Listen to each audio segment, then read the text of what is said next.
Welcome.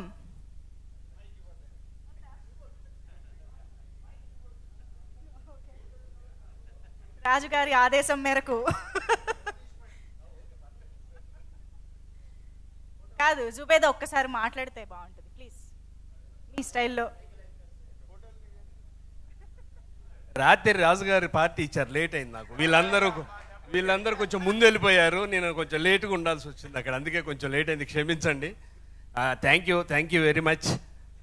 జుబేదాగా నాకు మంచి వేషం ఇచ్చి ఈ సినిమాలో నన్ను ముందుకు తీసుకొచ్చి నాకు కెరియర్కు బూస్టింగ్ ఇచ్చిన ఎన్టీఆర్ ఆర్ట్స్ గారికి, మళ్ళా కళ్యాణ్ రామ్ గారికి, వశిష్ఠకి చాలా థ్యాంక్స్. ప్రేక్షకులందరికీ థ్యాంక్ యూ వెరీ మచ్. నేను ముందే చెప్పాము దీంట్లో బింబిసారుడు అరాచకం చూస్తారని, దాన్ని ఇప్పుడు ఆ ప్రేక్షకుల అరాచకం చూస్తున్నాం. చాలా థ్యాంక్ యూ వెరీ మచ్ అండి. థ్యాంక్ యూ సో మచ్ అండి. మేమైతే బింబిసారా 2 కోసం ఎదురు చూస్తుంటాం, ఫిక్స్ అయిపోయాం మేము.